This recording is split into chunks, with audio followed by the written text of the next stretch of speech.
Now we're going to do which one is better, a piece of land or 110 Chaos Legion packs?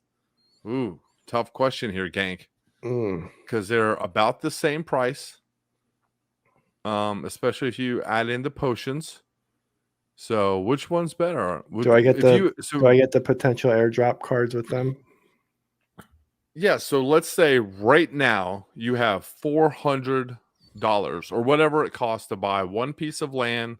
Let's say you can buy a piece of land for $400, or you can buy 110 packs for you buy 100 at a time and get your 10 extra packs for $400. You have those two things. Which one is better? I think I'm going to go with the land here. Okay. I feel like that's something that everyone should get a piece of if you don't have one, or you should make it a goal to put a piece of land in your arsenal. You know, $4 packs are great, but the bottom line is there's only going to be 150,000 pieces of land, and there's going to be 75 million Chaos Legion cards. Which one's more? 75 million is higher than 150,000. I just want to make sure my math's right. No, 150,000 sounds like a lot. So I understand the question. Thank you. Thank you for at least cushioning my dumbness.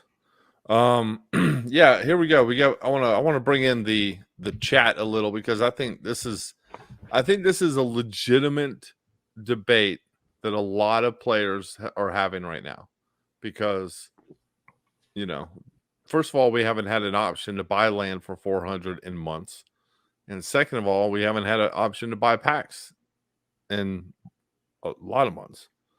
So I think this is the best idea. Give me both and I'll let you know. Good one. My man Bree and Dave C. I'm assuming that's just Dave there tonight. Packs. He would say packs, and I'm assuming that's because he bought some. Dom says packs. Packs can 10x, but land might. Sorry, it moved. Might only 10x if you have a rare, epic, or a legendary plot. If you have a common land, it might not be worth much. I mean, that's a legitimate point, gang, but I think that's also taken into account just the lowest value of the land. That's just the initial, when land was released and you have a common piece of land, that might come out at being $400, and packs, this at the same time could be $10 a pack. You're absolutely right at that time. But I think in a year timeline, packs could be, I don't know about 10x. They could be $40. Yeah, I see that as reasonable. But I think what you could earn off of land by, harvesting it, using the land, getting the NFTs, selling those NFTs, that residual money that can keep coming in, I think that might actually be a lot more valuable in the long run than packs at 10x. Because as soon as you sell 10 of those packs, now you have 90 packs, and as soon as you sell 10 more, then you have 80. If you have land and you sell all the NFTs that you create on your land, you just have to wait a little longer and get more. So I don't know. That's a tough one for me. I mean, I personally made the decision the other day and I bought a piece of land when I could have purchased 110 packs. So I'm going to go with the land as well. Yeah, I think it just comes down to the scarcity of the land. For sure, when land first comes out, a common land might only be worth $200. But, a legendary land could be worth $10,000 or more. If you get a castle, that could be worth. I mean, we don't even know what a castle does. A castle might be able to collect a tax from every plot of land in its region, right? So a castle could be worth $50,000. Who knows? Who really knows? Well, the way they talk about it, they want this to be like a real world asset that can create real world income and revenue for you. So, in order to do that, these plots are going to have to generate a lot of stuff. But I think they will. I mean, I don't know, man. No. I mean, that's a great point. Is that the land is producing NFTs? Yeah. You know, like it is going to definitely produce you NFTs. How fast, how often, you know, how good an NFT. That's going to have a lot to do with how you're working your land, what you have, what kind of monsters you have on it. Mm-hmm. But the bottom line is that it's going to be producing you. You know, your packs are not, after the SPS airdrop, your packs are just packs. You know, they have cards in them, but it's not like they're creating new cards inside. Your land is creating new cards inside, and you're going to be able to sell that, you know, as a regular thing. Yeah. Or keep it and build your collection. Yeah. Yes. And as we just saw, like Untamed packs hit like 88, 90 bucks, $100 almost back in October, November. And now you can buy them much, much cheaper. You know, Yeah, so if you're holding these packs, it's not a forever hold. You want to hold it until it hits that price point and then sell it. But this is a really good point here. Land is still a big question mark. Nobody knows 100% the function of it. There's also, sorry, it's covered. There's also less than 10K actual players in this game. Valuing all the land at 50 million or 50,000 is really 50 million is hilarious. All right, Gregory, that's some aggressive opinions there. Right now, there's about 380,000 active accounts a day. So you're saying 1 out of 38 people is a real person? I just adamantly disagree with that. I think at the very highest amount, half of the accounts are bots, and at the lowest amount, maybe 15%. So I think it's somewhere between 15 and 50%. It's definitely not 97%, which is what you're saying. And as far as like the valuing, even with bots, those bots have to own assets to play the game. To, you know, they're not going to own land. They're, you know, as far as playing the game, they have to have monsters, and that adds to the economy. Yeah, people talk about bots. Bots are only a problem if they're allowed to extract value out of the game that players can't. And that's the one thing that these devs do a really good job of, is protecting bots from extracting value out of the game that humans can't. You know, and if you have a problem with bots because they're better than you, that's a different story. But bots are ultimately just a person who had to program the bots. And you also have access to creating your own bots. And bots have been a part of this game since day one and are always going to be part of this game, because that's how the founders have embraced bots, and realizing they can't eliminate them. So they're just going to embrace them and prevent them from extracting value. Wasting any more time on that is just wasting your energy, because those are the facts. And the land is actually going to create these spells and stuff that is another layer of protection for players against bots. So the land itself is a bot deterrent, which is pretty cool. And let's also talk about valuing all the land at 50 million plus is hilarious. Not really. When all the cards in this game are valued at $200 million, and the SPS in the system is valued at over $50 million, valuing the land, you know, at where there's 150,000 pieces of land, so 150,000 is going to go into 50 million.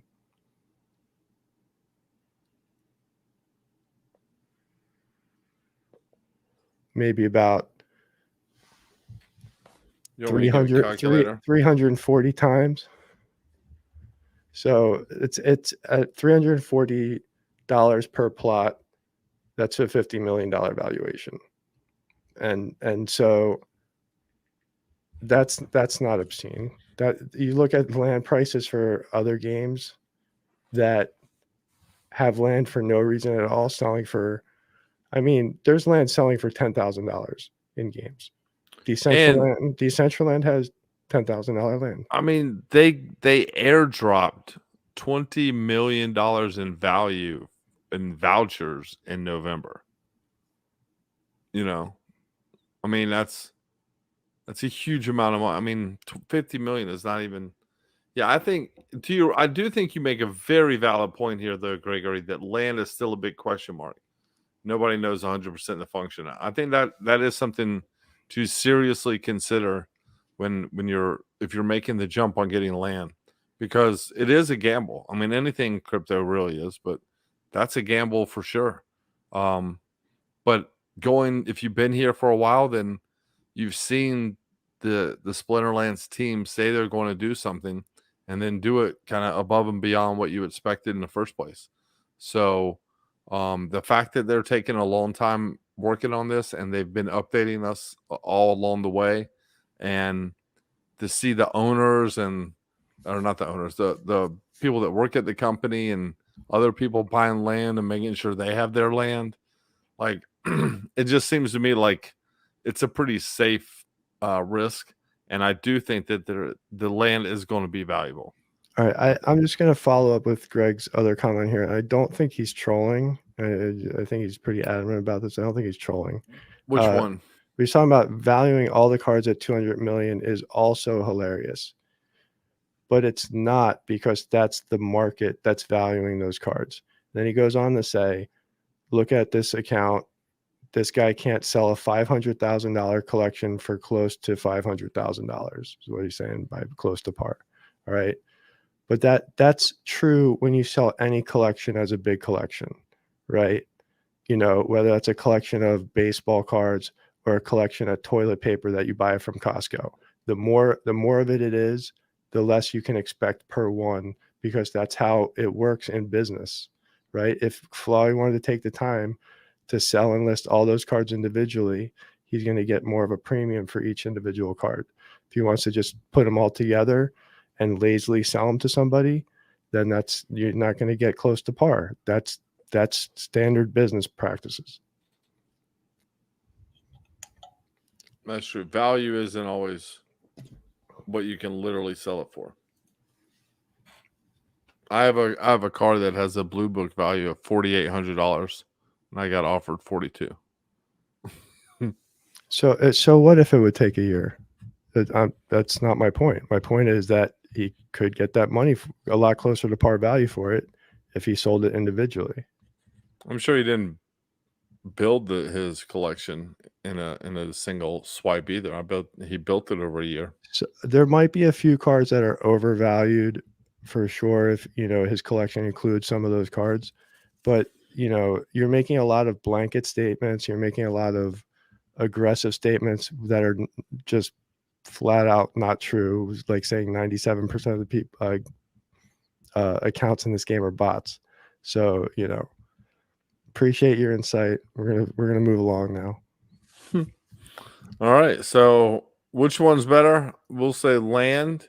A lot of heated argument on this one, though. So this is a close one. I think a lot of people are really into the packs. The packs are huge right now, and land is definitely taking a hit overall. But as soon as they start talking about land and they start announcing a date that they're going to do the reveal, that land is going to be snatched up, and whatever value it is now, it will be higher when that happens. So, and to Gank's point, there's only 150,000. So if you want a piece of land, I wouldn't wait too long. Not And financial advice. I would say that the land should be valued more than all the cards in this game. So the fact that the land is so cheap comparatively, I would say is probably very undervalued. And more than all the cards? I believe land has more value than the $200 million value of cards that exists right now. All right. fair enough. I don't know if I agree with that yet. I want to have Well, to I mean, think about that. obviously, there's you know, you have to just understanding what they're trying to do with land and the economy, and taking a No, long term outlook of 5 years. You know, like yeah, but I wouldn't I wouldn't place the valuation on that high at this point. Now, potential valuation 1,000%. Like I agree, I couldn't agree more. But right now, I don't know. I mean, it's not that far off. You know, we just figured out what I know 340 is a 50 million. So like it's close, but four times that would be yeah, 1350, 1400 per plot. That's not that crazy I in the understand. scheme of things. And it's But gonna get, I'm just saying it's having gonna get to assets, there. It's gonna get to there, and 340, 400, 450, whatever it is right now, is gonna seem super cheap. oh, I agree 100% there. I And agree. you're still gonna be able to buy $4 packs at that point. And land is gonna be $1,500. Not Yeah. these $4 packs, but another edition. Yeah, I mean, I still don't think not right now, because there's no, other than getting your 10,000 airdrop points, there is no real utility with those. With the packs, there's a lot of utility right now with the cards. You know, you play the game, earn, you get assets for them, you can trade, sell. And part of my why I have so much confidence in the land is because I know Matt's working on it, and Matt is a legend. Matt is just so good with economies and like figuring out how to intertwine everything. Part of the reason Splinterlands is you know such a strong game is because of the interconnectivity of how everything is connected, and the economies within the economies, and you know how there's so many layers to this game, you know, and that complexity is what is going to allow land to be really special and have a lot of different value in different ways and connected to a lot of different things. And I know he's going to go big, and I know he's capable of just knocking out of the park. And that's why, you know, that's why I think land is something that everyone should at least have a plot of if they can get one right now. Yeah. I mean, if you're banking on Splinterlands, you need to bank on land.